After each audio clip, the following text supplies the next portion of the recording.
오늘 하루 이슈의 중심 최경영의 최강 시사.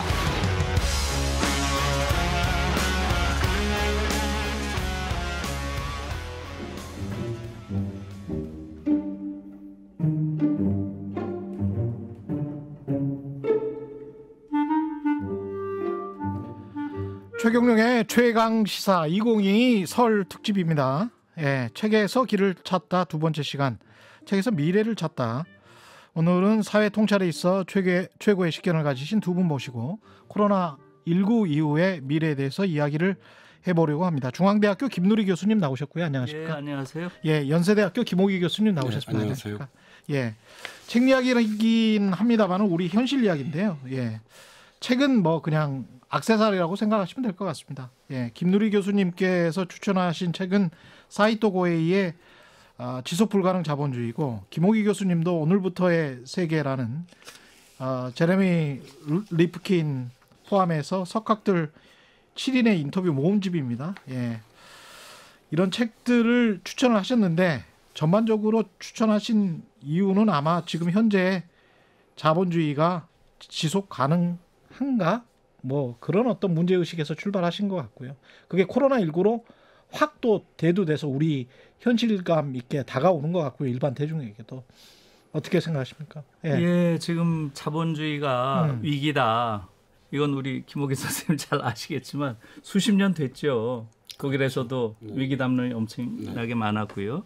근데 지금 최근에 코로나 겪으면서 보다 근본적인 위기 담론들이 나오고 있는 것 같고요. 그중에서 제가 흥미롭게 본 게 요 지속 불가능 자본주의라는 건데, 요 고헤이라고 하는 아주 젊은 학자예요. 보니까 제 아들이랑 같은 해에 태어났더라고요. 그 정도로 젊군요. 예, 그 젊어요. 87년생인데요. 네. 아주 독특한 시각에서 지금 자본주의를 분석하고 있는데요.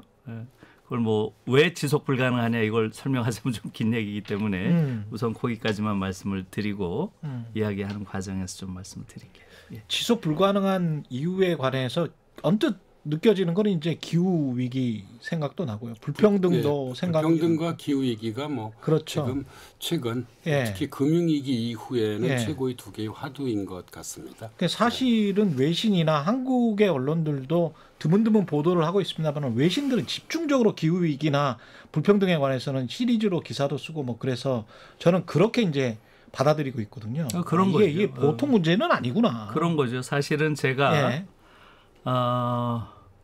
자본주의 이후의 대안이 뭐냐, 이후의 어떤 비전이 뭐냐, 이런 거에 대한 강연을 한 적이 있는데요.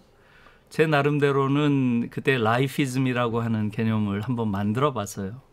라이피즘. 라이프이즘. 그죠. 라이프이즘이죠. 일종의 라이프이즘. 삶주의입니까? 그러니까. 예. 그걸 이제 우리말로 옮기기가 어렵고 예.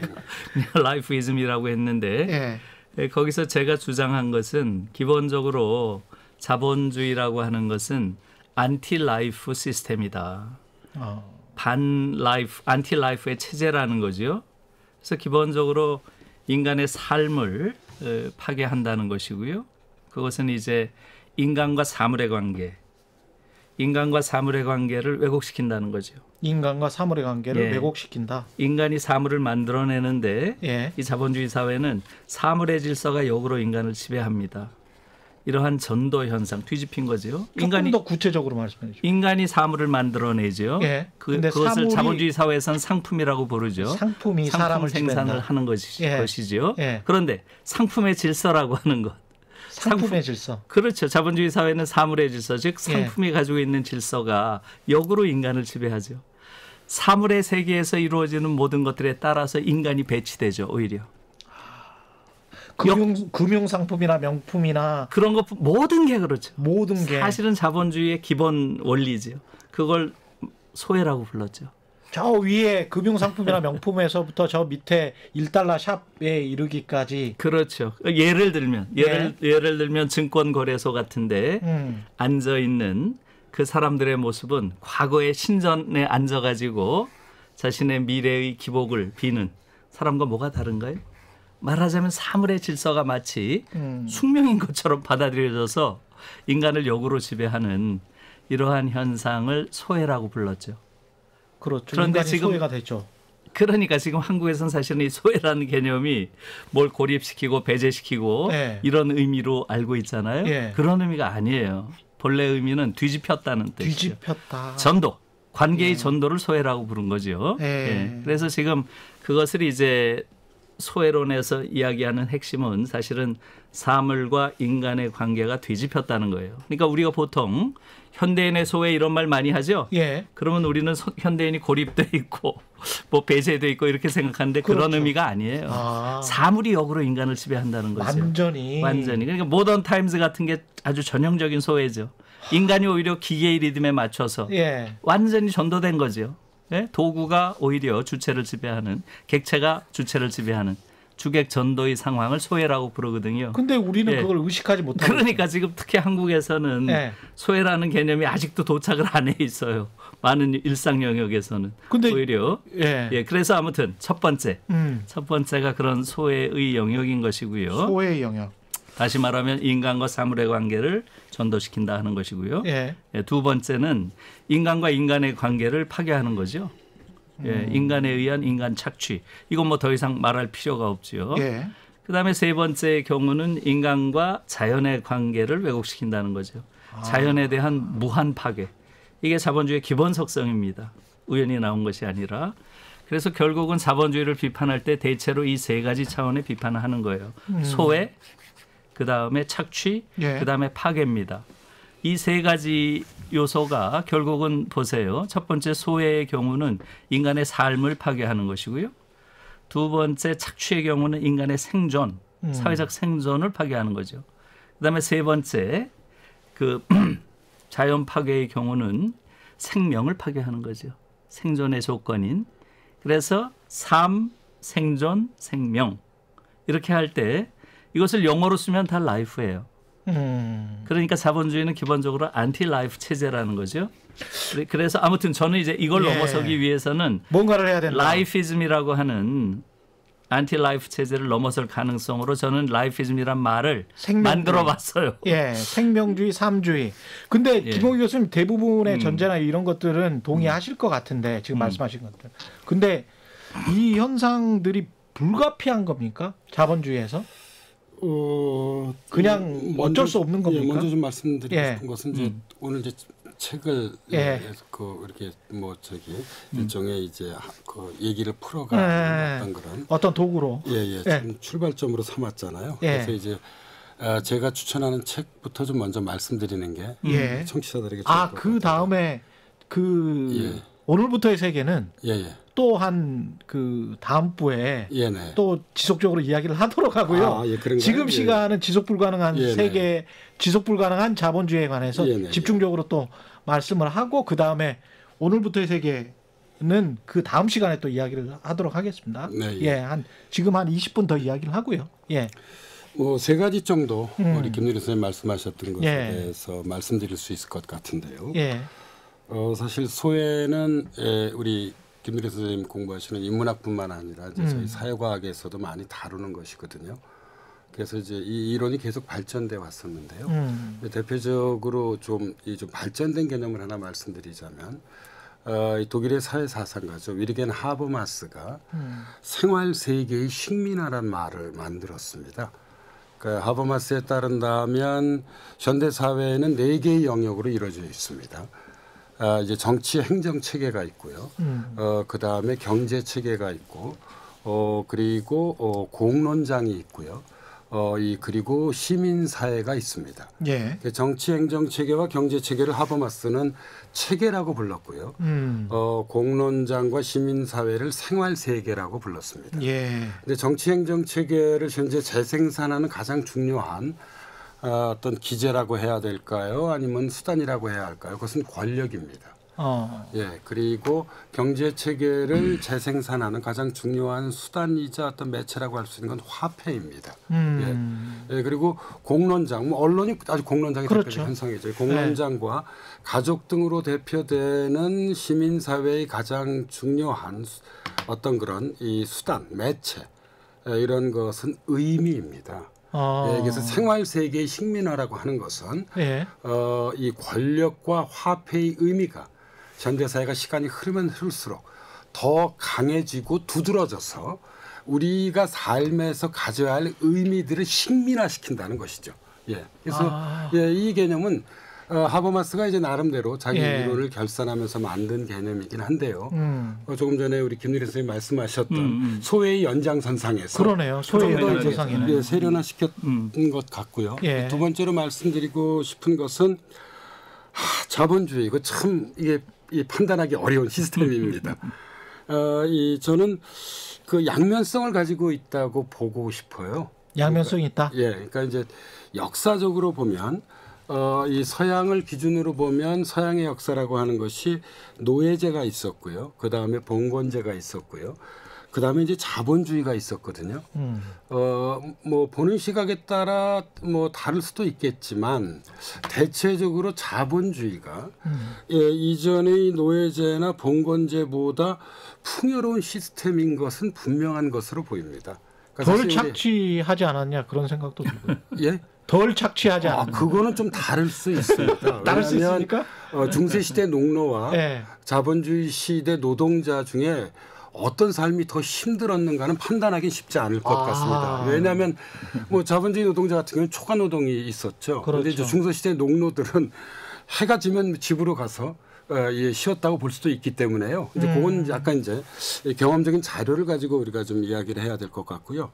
근데 분명한 것은 이 더 많은 상품들을 제공함으로써 예. 우리에게 풍요를 안겨준 것만은 분명해 보입니다. 뭐 우리가 그렇기 때문에 역사가 발전한다는 표현을 쓰기도 하잖아요. 예. 그러나 이제 다른 한편 이 자본주의가 가지고 있는 매우 중요한 문제는 아까 우리 김대리 선생님 착취를 말씀하셨습니다만 이게 기본적으로 불평등을 재생산하는 그리고 재생산하는 과정에서 불평등을 강화시키는 시스템이라는 것입니다. 그러니까 자본주의의 핵심적 메커니즘을 뭐 어떤 사람은 이제 화폐로 보기도 하고 어떤 사람은 노동으로 보기도 하고 그리고 또 어떤 사람은 시장이라고 보기도 하는데요. 제가 이제 시장 자본주의적 관점에서 보면 이 시장 메커니즘이라고 하는 것은 시간이 흐르면 흐를수록 시장에서 능력을 더 많이 가지고 있는 집단과 능력을 더 적게 가지고 있는 집단이요. 이들 간의 격차를 크게 만들 수밖에 없습니다.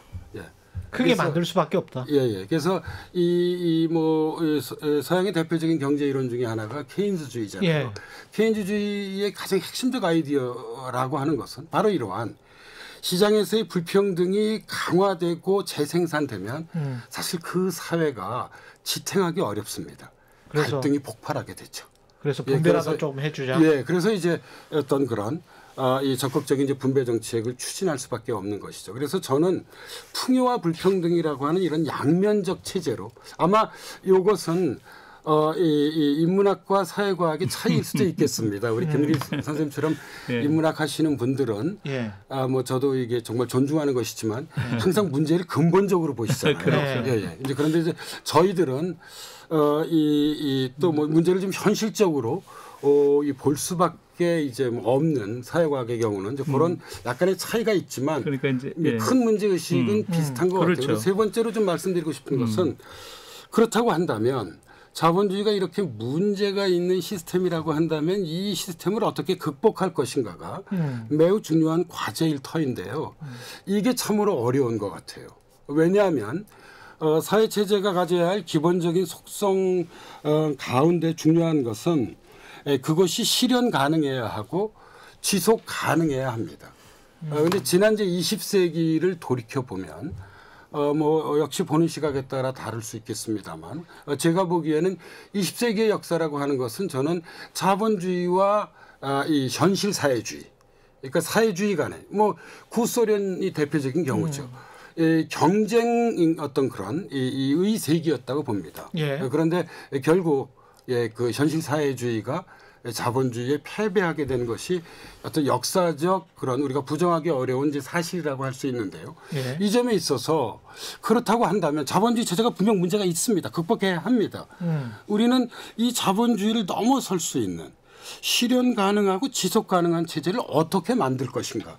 이게 매우 중요한 이 과제일 것 같습니다. 그래서 김누리 선생님이 말씀하셨던 아까 삶주의라고 하셨던가요? 라이피즘이라고 라이피즘. 제가 우리말로 못 옮겨가지고. 그래서 뭐 그런 뭐 삶 중심주의, 뭐 이 생활 중심주의, 생명 중심주의라고 저는 뭐 옮길 수 있다고 보고 싶은데요.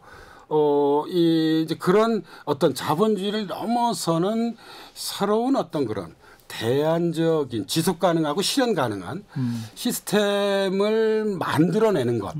아마 이것이 제가 보기에는 물론 정치의 과제이기도 하지만 무엇보다도 대학에서 어떤 그런 사회와 역사를 연구하는 이 김누리 선생님이나 저 같은 어떤 우리 지식인들의 과제인 것 같습니다. 그래서 그게 세 가지 정도 좀 말씀드릴 것 같습니다. 지금 좀 논의를 자본주의에 국한시켜서 이야기를 하자면 그걸 이제 민주주의랑 헛갈리시는 분들도 사실은 청취자분들 중에서 많거든요. 그래서 자본주의와 민주주의가 양립 가능한가? 그리고 중국 같은 경우에 그게 꼭 그런 식일 필요는 없다. 우리 같은 자본주의도 있다. 그러면서 국가 자본주의가 훨씬 더 인민을 풍요롭게 잘 살게 할 수도 있다라고 주장을 하고 있지 않습니까? 예, 제가 한 말씀 드릴게요. 지금 그 김옥희 선생님 여러 가지 좋은 말씀 해주셨고요. 거기에 이제 한마디 좀 보태자면 저는 이 자본주의의 역설이라고 이야기하고 싶은데요. 그러니까 자본주의가 많은 결함을 가지고 있기 때문에 지금 우리에게 많은 고통을 주는 것이 아니라는 거죠. 자본주의가 가지고 있는 놀라운 장점, 그게 우리를 파국으로 몰고 간다는 이 역설적인 걸 좀 이해하셔야 된다는 거죠. 결함 때문에 고통받는 게 아니라 오히려 장점이 너무 뛰어나서. 그러니까 이제 대체로 그렇게들 이야기를 하죠. 지금 기원 이후 1800년 동안 기원 이후 1800년까지 대체로 인류의 물적인 발전이라고 하는 게 5배 정도 발전을 했다고 봅니다. 그런데 1800년 이후 지금까지 요건 이제 200년 조금 더 넘었죠. 산업혁명 이후에 대체로 이제 자본주의가 본격적으로 작동한 이후겠죠. 그 동안에 인류가 물적 성장을 얼마나 했을 것 같아요? 뭐 수십 배, 수백 배 했을 것 같은데요. 그러니까 대체로 경제학자들이 평가하기로는 대체로 100배 이상 성장했다 이렇게 보는 것 같아요. 그렇다면 어떻습니까? 1800년 동안 5배 성장을 했는데 불과 200년 동안에 100배 이상의 성장을 했다. 자본주의가 그렇게 놀라운 생산력을 가진 체제죠. 그렇기 때문에 그 덕에 인류가 역사상 처음으로 이제는 빈곤에서 해방되는 이런 시대를 맞은 거죠. 그렇죠. 사실상 분배만 제대로 된다면 전 인류가 그야말로 빈곤 상태에서 해방될 수 있는 물적 토대를 우리가 갖추게 된 거예요. 이건 자본주의의 어마어마한 업적이죠. 그렇죠. 인류를 빈곤으로부터 해방시켰다. 이게 자본주의의 강한 업적인데 바로 이 사실, 자본주의가 놀라운 생산력을 가지고 있다는 이 사실이 자본주의가 가지고 있는 결정적인 결함이 되리라고는 생각을 못했죠. 왜냐하면 생산이라는 게 뭐예요? 모든 생산은 궁극적으로 보면 자연을 변형시키거나 가공하거나 파괴한 결과물입니다. 그렇잖아요. 그렇습니다. 그렇기 때문에 자연과의 관계 속에서 봤을 때 자본주의가 100배 이상의 생산력을 가졌다는 말은 자연의 관점에서 보면 자본주의는 자연에 대한 어마어마한 파괴력을 행사했다는 얘기죠. 100배 파괴했다는. 그렇죠. 100배 파괴했다는 이야기죠. 초단기간에. 그렇죠. 불과 200년 동안에. 그렇기 때문에 우리가 알다시피 자연이라고 하는 것은 자기 치유력을 가지고 있지 않습니까? 자기 회복력을 가지고 있어요. 그런데 그것도 어느 정도까지죠. 한계가 있는 거죠. 그렇기 때문에 이것이 깨져버리면 복원이 안 된다는 것. 이러한 인식을 벌써 보편적으로 한 게 50년이 더 됐죠. 그게 바로 1970년에 로만 클럽에서 나온 말이죠. 그때 나온 유명한 말이 지금도 계속 쓰이고 있죠. 지속 가능한 발전. 이 말이 그때 나온 거죠. Sustainable Development란 말이 그때 나와서 지금 50년 이상 쓰이고 있는데요. 바로 이미 50년 전에 자본주의가 가지고 있는 생태 파괴의 파국적 결과를 다 예감하고 있었던 거예요. 그게 지금은 아주 극적으로 더 심각해진 상황인 거죠. 임계점에 다가가고 있다. 지금 대체로 나오는 그런 미래학자들이나 또 생태 관련된 사람들의 이야기는 예. 이미 넘어섰다는 거죠. 이미 넘어섰다. 인류의 미래가 없다. 22세기는 오지 않는다. 이게 사실은 유럽에서는 이 이야기가 나온 지가 30년이 더 됐죠. 지금 사는 인류가 최후의 인류다. 이 말에 대해서 진지하게 생각하는 거예요. 지금 한국에서는 미래에 대한 어떠한 이야기도 들리지 않습니다. 미래 세대에 대한 관심도 없고요. 미래 생명, 앞으로 지구에서 태어날 미래 생명에 대한 고려는 아예 없는 나라예요. 이게 지금 우리의 큰 문제죠. 사실은 지난번 독일에 작년에 9월에 있었죠. 총선에서 예. 핵심 쟁점이 뭔지 아십니까? 예. 46%가 무려 생태 기후 변화 이 문제였어요. 이슈의 46%가. 32%가 코로나에 대한 현실적인 대응 이걸 가지고 다퉜고요. 경제 문제를 다룬 게 12%밖에 안 됩니다. 지난번 총선에서. 그런데 예. 지금 한국에서 과연 그런 문제를 지금 다루고 있나요? 지금 대선을 하고 있는데 미래 세대에 대해서 미래 태어날 생명에 대해서 지금 한국에서처럼 이렇게 무책임한 어른을 가진 나라가 없어요. 제가 그 이야기를 다른 자리에서도 한 적이 있는데요. 예. 제가 반론 차원에서 이런 질문을 드려볼게요. 물론 할 수 있죠. 예. 이게 환경이라는 게 글로벌 공공재지 않습니까? 그렇죠. 예. 그래서 이제 기후학자들 이야기는 기후 경제학자들 이야기입니다. 예. 이걸 우리만 깨끗하게 해서 또는 독일만 깨끗하게 해서 미국의 트럼프나 또는 바이든이 동의를 하지 않으면 또는 중국이나 인디아가 동의를 하지 않으면 뭐 우리만 깨끗하게 해서 우리 대기가 좋아질 리가 없고 그렇죠. 물론이죠. 예. 그렇죠. 우리 예. 수출 경쟁력만 떨어지는데 결국은 합의를 하고 타협을 해야 되는데 그 합의하고 타협한 그 소산물이 이제 최근에는 글라스고에서 예. 있었던 그렇죠. 것이거든요. 예. 근데 없었죠. 예. 합의가 없었던 합의가 없었던 합의인데 예.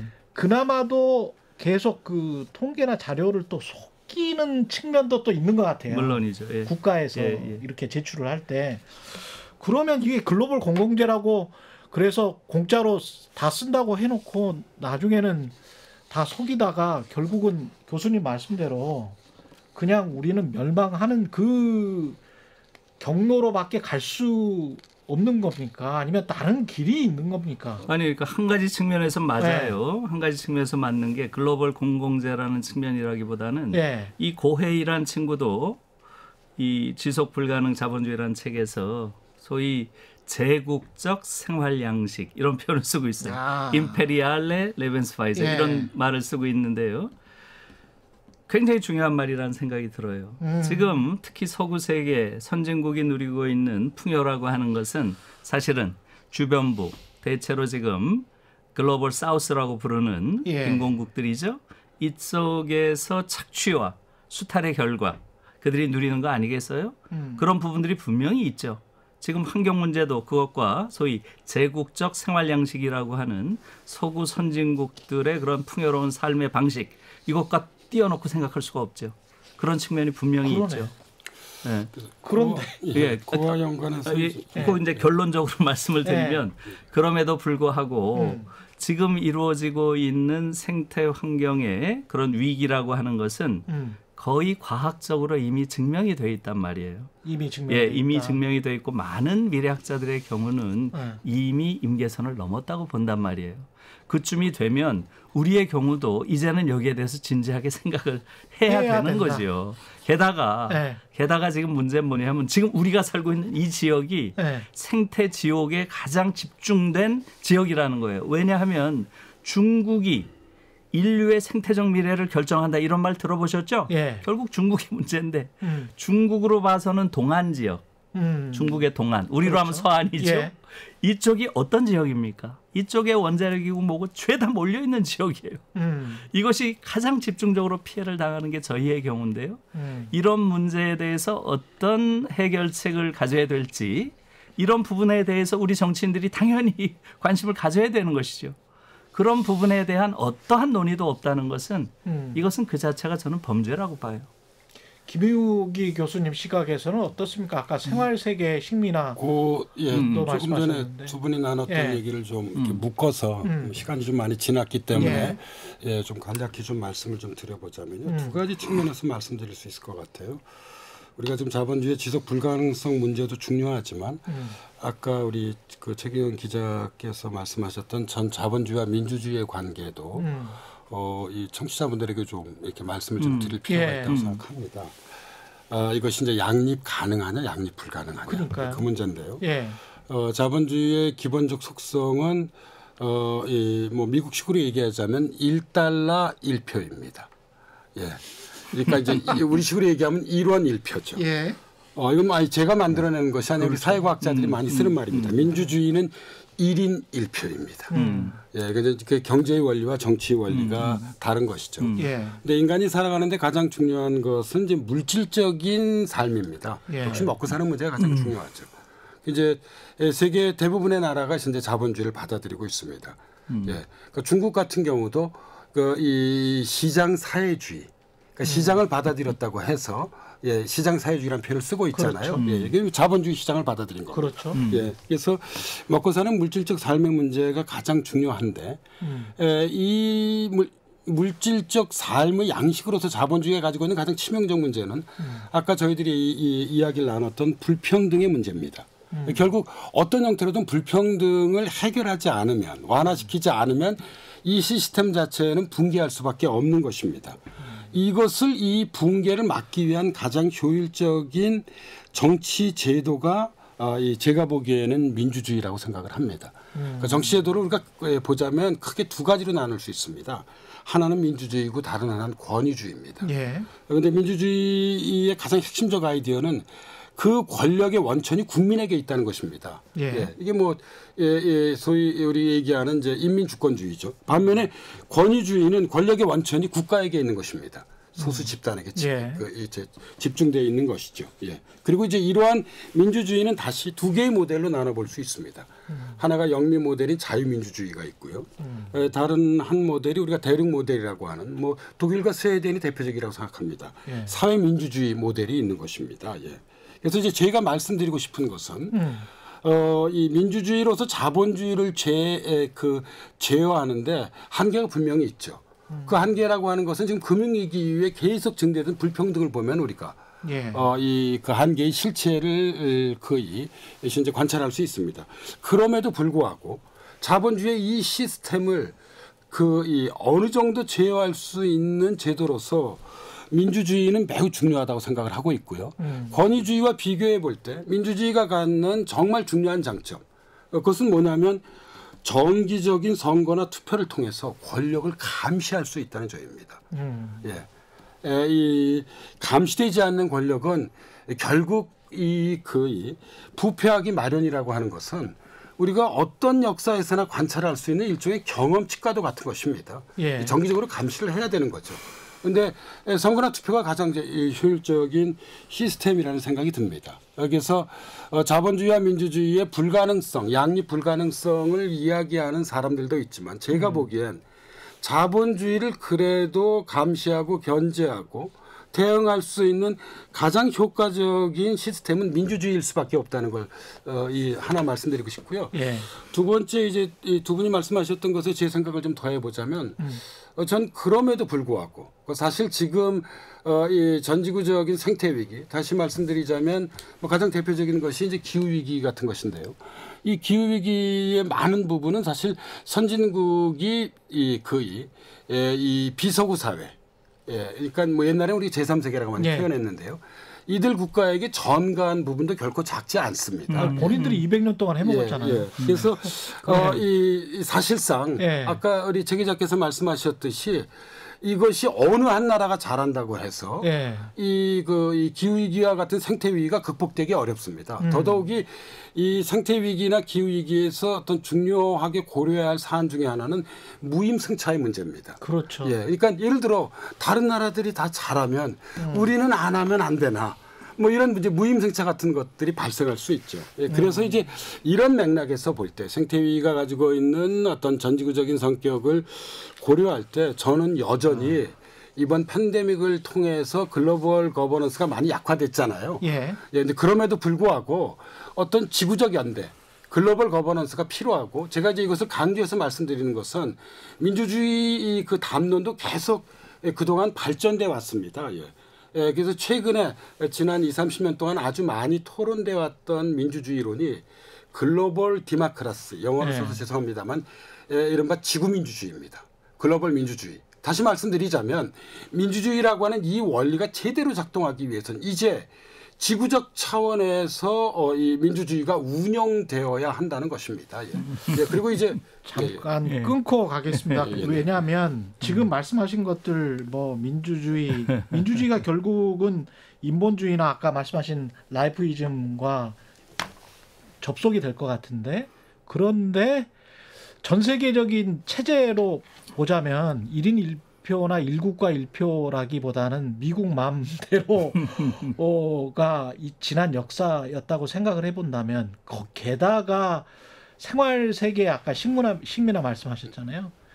한 국가 내에서도 20대 80 사회인지는 모르겠지만 노동자 계층도 또 어떤 그 보수 정당에 또는 기후변화에 적극적으로 반대하는 어떤 투표를 한단 말이죠. 그게 어떻게 보면 촘스키의 매니팩처링 투 컨센트하고도 일치하는 그런 개념일 것 같기도 하고 그런 어떤 우리는 그러면 왜 이렇게 생각을 갖게 됐지? 그럼 앞으로 어떻게 해야 되지? 그런 이야기들을 로고를 좀 틀어주시고 그 다음에 정리해서 김누리 교수님, 김호기 교수님이랑 또 한번 이야기를 해보겠습니다.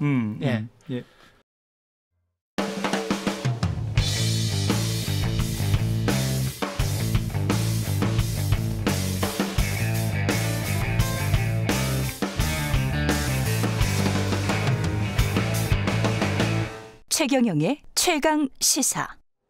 네, 지금 드렸던 질문은 결국은 민주주의를 하는데 왜 민주주의가 계속 자본주의나 돈 많은 사람들한테 우호적인 투표를 할까? 왜 그럴까? 우리는 왜 그렇게 됐을까?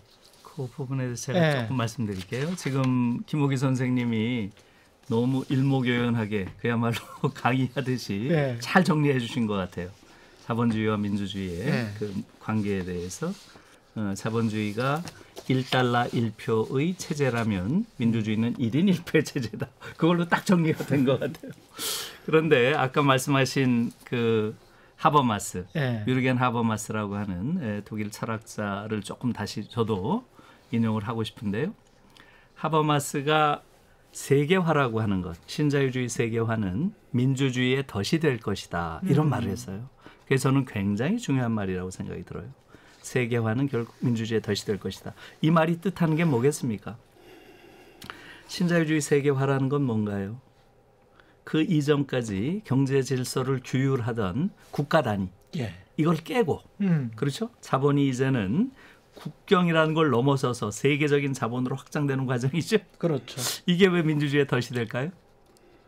우리가 뭐 자유무역 해봐서 알지 않습니까? 그렇죠. 노동력이 사실상 뭐 다른 나라 노동력이 착취가 되는 거잖아요. 민주주의라고 하는 것은 지금 국가 단위로 이루어져 있죠. 국가 단위로 신임을 묻는 체제죠. 그에 반해서 자본은 초국가적으로 지금 작용을 하고 있죠. 이것이 만들어내는 게 뭐겠어요? 경제 권력이 정치 권력의 우위에 서는 거예요. 경제 권력이 정치 권력을 장악하게 되는 거죠. 이렇게 되면 우리가 민주주의라고 하는 것은 국민이 자신의 주권을 가지고 정치 권력을 교체할 수 있는 힘이 민주주의죠. 어떤 의미에서. 그렇죠. 그런데 경제 권력에 대해서는 우리가 컨트롤할 수 없는 거죠. 글로벌 대기업에 관해서 우리가 뭐 할 수 없는 거죠. 그게 결국은 민주주의의 덫이 된다는 거죠. 민주주의가 사실상 무력화되는 거죠. 다시 말하면 우리는 말하자면 이명박 박근혜는 감옥에 넣을 수 있지만 이재용이는 못 넣잖아요. 넣어도 바로바로 나오잖아요. 아주 간단한 거예요. 구체적이네요. 그래서 이 경제 권력을 지금 터치하지 못합니다. 이미 한국 사회도 경제 권력이 정치 권력 위에 있어요. 사실상 경제 권력이 지배하고 있죠. 그렇죠. 저는 의회도 지배하고 있다고 봐요. 의회라고 하는 곳에 지금 300명이 앉아 있죠. 그중에 294명이 자유시장 경제를 지지하는 자들이 앉아 있어요. 이런 의회는 전 세계에 없습니다. 자유시장 경제라는 게 뭐예요? 예. 6명 빼고죠. 예. 아마도 예. 6명이 속해 있는 정당이 있죠. 그 정당은 아마 자유시장 경제 지지하지 않는 걸로 알고 있어요. 예. 거기는 최소한 독일 3인주의 정도의 입장, 사회적 시장 경제나 사회주의적 시장 경제 이런 걸 지지하는 걸로 알고 있는데요. 그래서 첫 번째 문제가 바로 이겁니다. 세계화, 신자유주의 세계화라고 하는 것이 결국은 개별 국가 단위에서 이루어지는 민주주의를 아주 약화시켰다. 약화된 건 지금 분명하고요. 예. 그래서 당시에 세계화의 덫을 이야기할 때 하버마스가 한 이야기는 이것은 서구에서는 극우적인 파시즘 정권의 부활의 가능성이 있을 수 있다.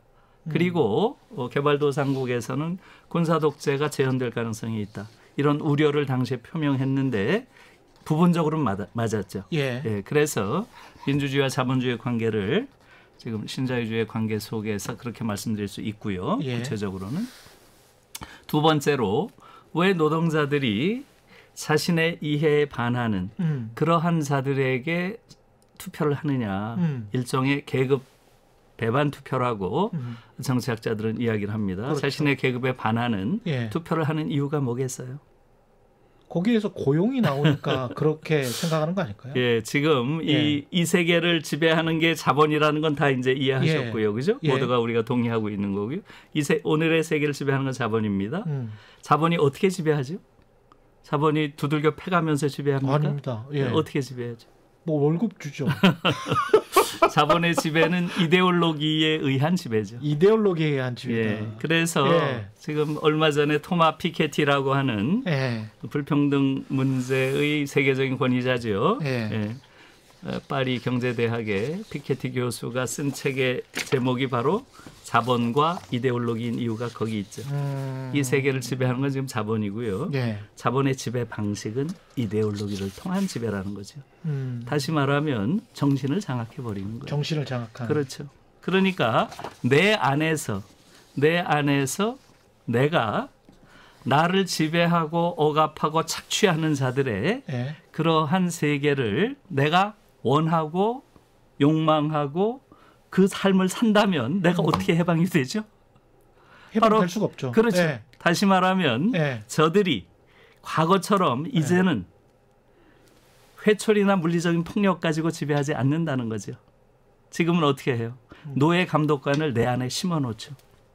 나는 스스로 알아서 저들이 원하는 방식으로 행동함으로써 나를 착취하는 거죠.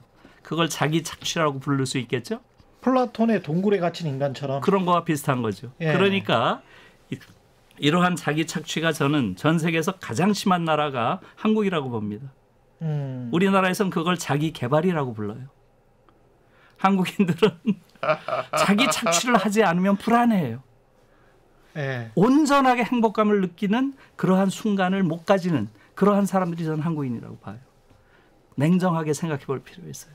제가 보기에는 지금 말씀드린 이데올로기에 의한 지배가 거의 완벽하게 구사된 가장 대표적인 사례가 지금 한국 사회다. 이렇게 봅니다. 예. 제가 또 반론 차원에서 이어서 좀 말씀을 좀 드려볼게요. 이어서 말씀하십시오. 왜냐하면 워낙 중요한 쟁점이라서요. 예. 뭐 그렇다고 해서 이제 우리가 또 그 미래에 대한 어떤 희망을 이야기하지 않을 수는 없는 것이잖아요. 예. 그래서 이 지난 그 2차 세계 대전 이후에 이제 자본은 여러 개의 변환 형태를 갖게 됩니다. 화폐 자본, 생산 자본, 상품 자본이요. 예.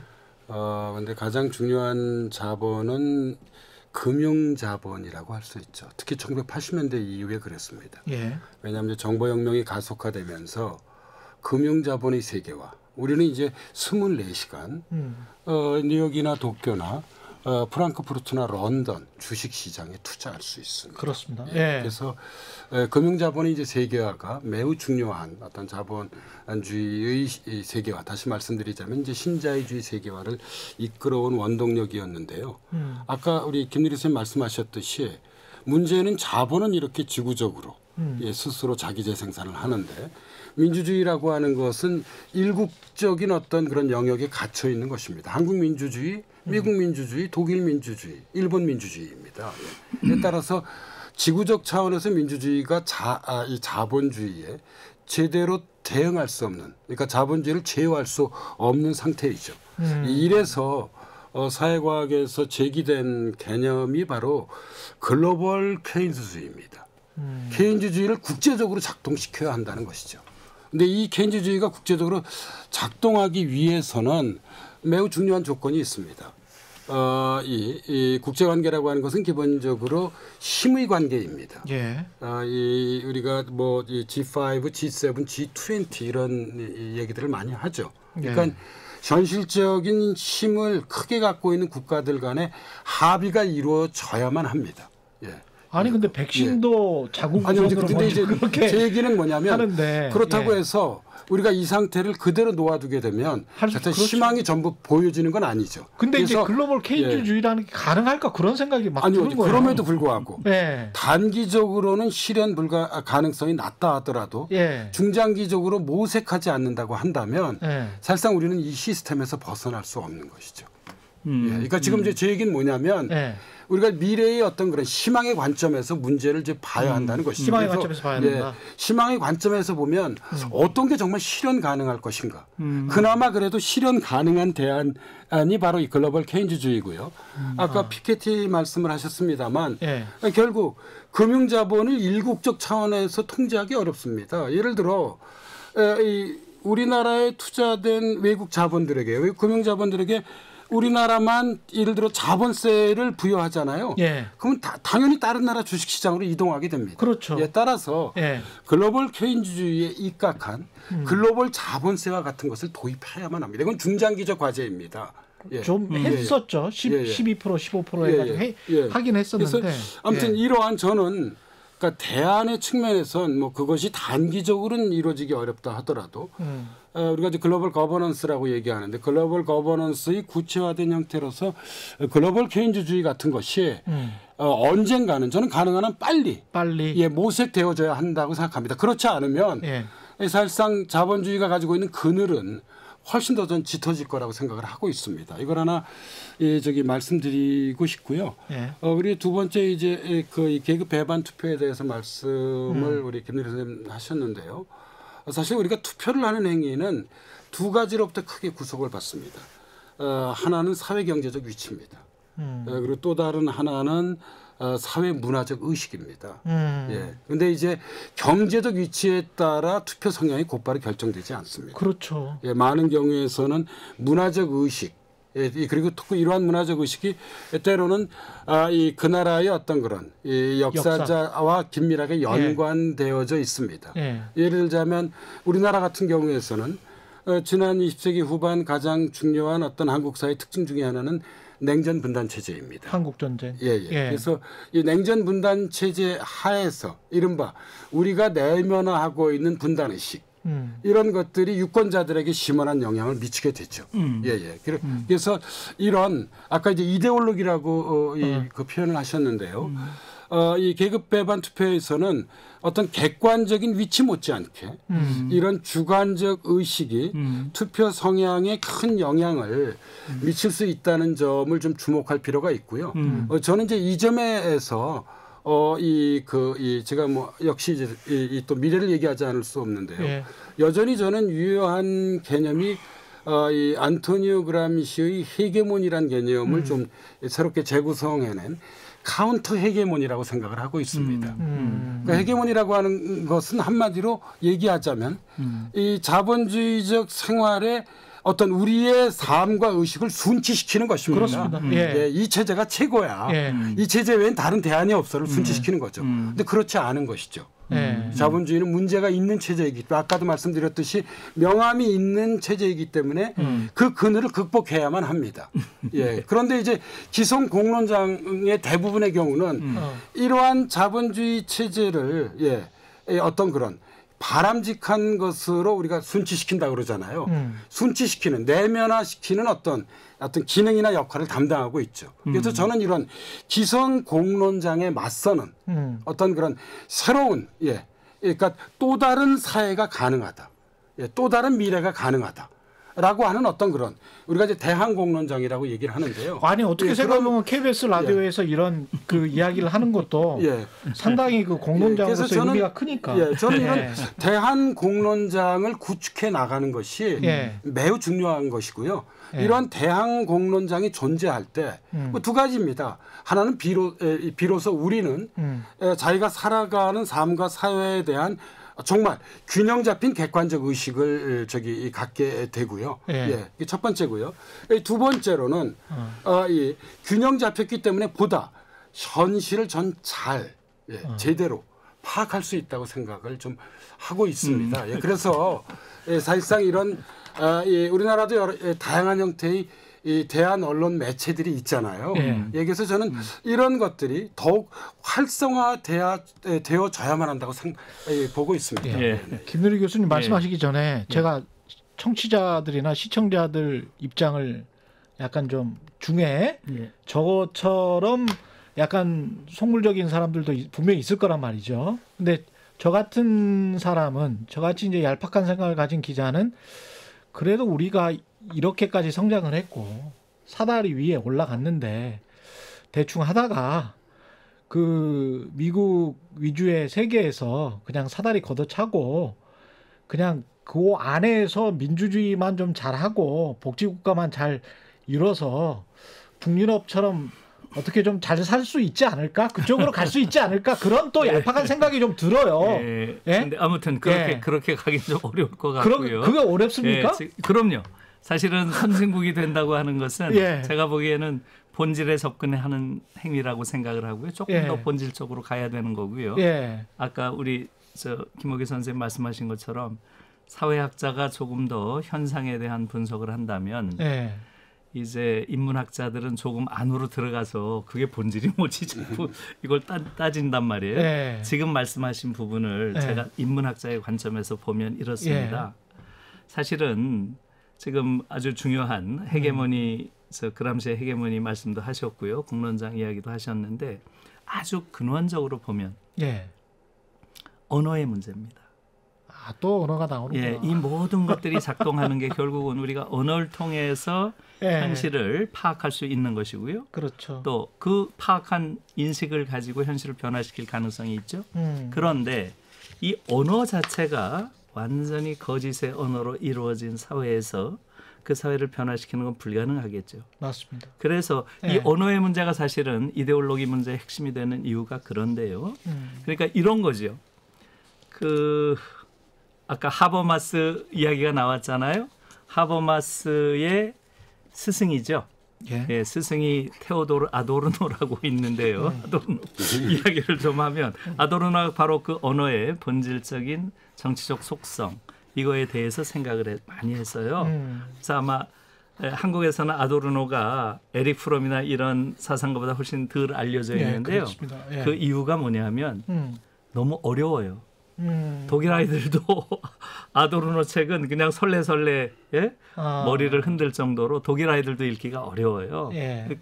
가장 난해한 글 중에 하나라고 하는데요. 왜 아도르노가 어렵게 썼을까요? 글쎄 많이 알아들어요. 아도르노가 이런 말을 합니다. 이런 말을 해요. 내가 가지고 있는 가장 큰 공포는 내 글이 쉽게 받아들여지는 것이다. 이런 말을 해요. 유명한 말이에요.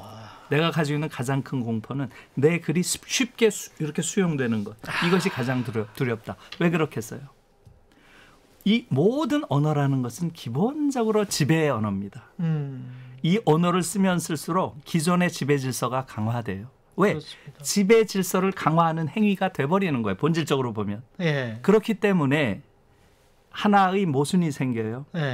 결국은 이 세계를 변화시키고자 하는 자는 언어를 통해서만 사람들의 인식을 바꿀 수 있어요.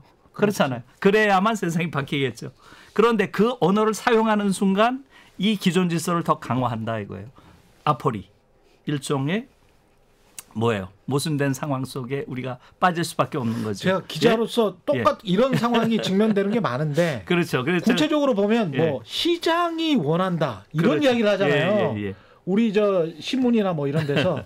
그래서 그게 시장이라는 게 그게 제가 조금 그 말씀을 마저 드릴게요. 그렇기 때문에 아도르노의 경우는 내가 사실은 의도적으로 그러한 난해한 글을 쓴다는 거죠. 말하자면 나는 언어 속에 상체기를 내서 성찰의 그러한 공간을 만들고자 한다. 내 말이 그냥 수용되는 게 아니라 항상 내 말은 비판적 사유를 가능케 하는 성찰의 공간을 만들려는 것, 이런 말을 하거든요. 이건 굉장히 중요한 이야기예요. 제가 이 길게 언어의 문제를 이야기한 이유는 바로 한국 때문에 그래요. 아니 근데 지금 말씀하시는 거 그대로 지식인들은 그나마 독일인도 어렵다는데 한국의 지식인들은 이해를 할 수는 있겠지만 그게 대중들이 그렇게 언어의 생체기를 내서 아니 그러니까 제가 이 말씀을 드리는 이유는 그렇게 소위 학자의 그런 난해성에 모든 사람이 접근해야 된다는 이야기가 아니고요. 모든 언어 속에는 그런 지배의 논리가 담겨 있다는 거 우리가 알잖아요. 지배의 논리가 담겨 있다. 그 안에 특히 한국의 경우는 극단적이라는 거죠. 극단적으로 지배의 논리가 담겨 있다. 거짓에.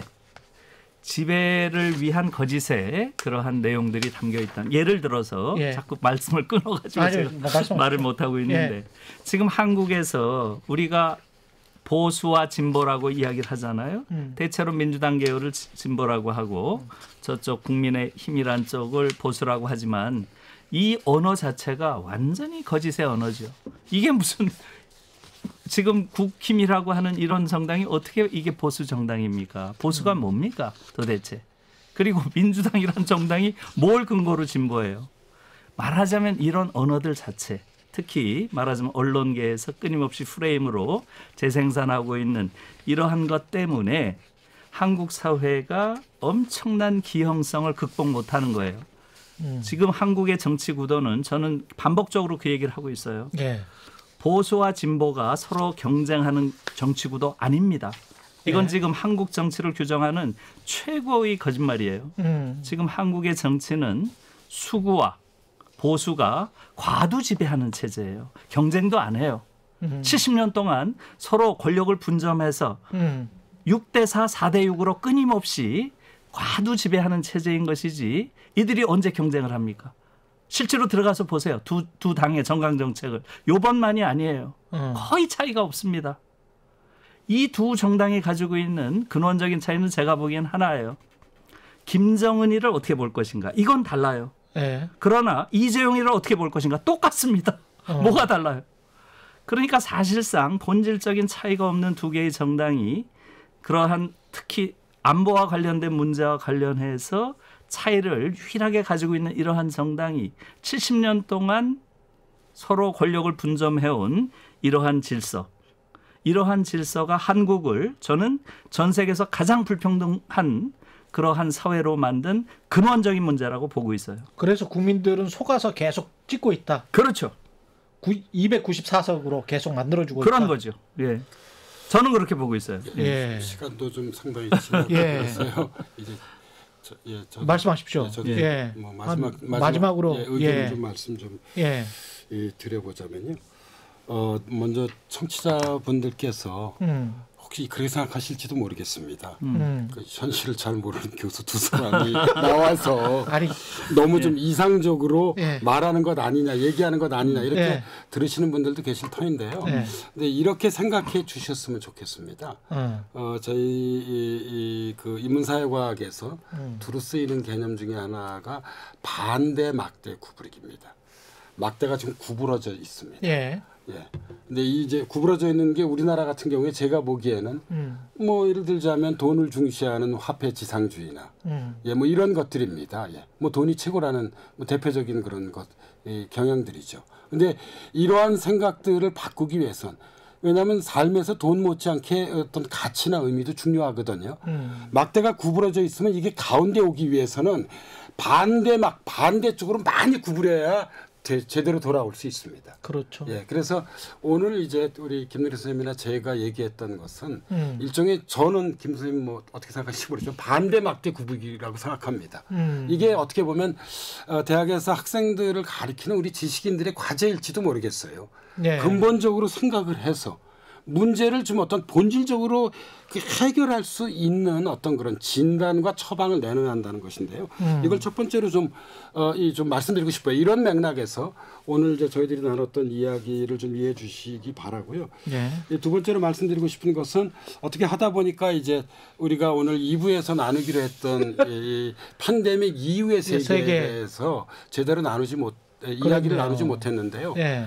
제레미 리프킨 교수 등을 포함해서 제가 오늘 여러분들에게 그 소개해드리고 싶었던 이제 오늘부터의 세계는 이 팬데믹이 일어난 직후 2020년 여름 정도에 경향신문에서 이 언론인 이 안희경 씨가 인터뷰한 것을 이제 좀 보완해서 낸 책입니다. 그런데 이제 팬데믹 초기에 이루어진 인터뷰지만 이 팬데믹이 가지고 있는 여러 가지 의미들을 아주 심층적으로 잘 다루었습니다. 그래서 한번 시간이 되시면 한번 꼭 좀 읽어보시기를 권하고 싶고요. 세 번째로 그냥 시간 관계상 간단히 말씀드리자면 저는 팬데믹은 정확하게 2019년 12월 30일인가 31일 중국 우한에서 첫 확진자가 이제 나오면서 물론 뭐 팬데믹으로 규정된 거는 이제 2020년 봄이지만요. 그때 시작했다고 볼 수 있습니다. 코로나19는요. 그런데 저는 이 코로나19를 포함해서 지금 우리가 놓여 있는 현실에 대해서 가장 주목할 만한 대안을 제시한 것으로서 2019년 2월에 이 미국의 의원인 오카시오 코르테스와 상원 의원인 에드워드 마키 이 두 사람이 내놓은 그린 뉴딜 결의안이라는 게 있습니다. 핵심적 아이디어는 정의로운 전환입니다. 지금 전 한국 사회도 그렇고 지구적 차원도 마찬가지라고 생각하는데요. 대전환을 하지 않으면 근데 이 전환의 목표는 정의로워야만 합니다. 우리는 이 위기에서 벗어날 수 없습니다. 그래서 오늘 마지막으로 이 그린 뉴딜 결의안의 5대 목표를 좀 소개하는 것으로 좀 저는 마무리를 좀 하고 싶은데요. 이게 비단 환경 문제만이 아닙니다. 제가 한번 읽어드려 보겠습니다. 공정하고 정의로운 온실가스 배출 제로 달성. 적정 임금이 좋은 일자리 대규모 창출. 21세기에 걸맞은 인프라와 산업의 투자. 지속 가능한 환경의 확보. 사회 전반에 대한 정의와 공공성의 증진. 저는 우리 인류는 이 방향으로 나아가야 한다고 생각합니다. 이런 정의로운 전환을 더 이상 미뤄서도 안 된다고 생각합니다. 이러면 이 정의로운 전환을 정말 제대로 하게 될 때 어떤 우리가 좀 미래에 대한 김누리 선생님 좀 희망을 가질 수 있지 않겠습니까? 예. 지금 아무튼 오늘 저도 이렇게 사실은 제가 무슨 방송이나 이런 데 나와서 이런저런 이야기를 했지만 오늘처럼 이렇게 본질적인 이야기를 해본 거는 김옥희 선생님이 나오셔가지고 가능했던 것 같아요. 교실에서 강의하던 그런 수준의 본질성을 가지고 이야기를 했는데 고맙습니다. 이런 거예요. 결국은 또 제가 아도르노를 다시 한번 인용을 하면 급진적으로 사유하라. 그것은 아까 말씀대로 본질적으로 사유하라는 거죠. Radical Denken. 그 다음에 Radical Criticism. 급진적으로 비판하라. 학자가 할 일은 이것이다. 학자가 할 일이 뭐냐? 근본적으로 사유하고 급진적으로 비판하는 것. 그럼으로써 학자는 사회에 기여하는 것이죠. 그에 반해서 정치인들은 이러한 사유를 바탕으로 타협을 모색하는 거 아니겠어요? 그렇죠. 그러나 학자가 타협을 모색하면 그 학자는 끝입니다. 제가 보기에. 저는 학자와 정치인의 차이는 거기에 있다고 봐요. 알겠습니다. 학자는 문제를 제기함으로써 사회를 풍요롭게 하는 사람이고요. 오늘 제가 제기한 문제도 그런 맥락에서 문제를 제기했다. 이렇게 이해해 주시면 좋겠습니다. 이제 좀 이해가 됐습니다. 지금까지 중앙대학교 김누리 교수님 그리고 연세대학교 김옥희 교수님이었습니다. 고맙습니다. 최경영의 최강시사 2022 설 특집 책에서 길을 찾다. 오늘은 여기까지입니다. 고맙습니다.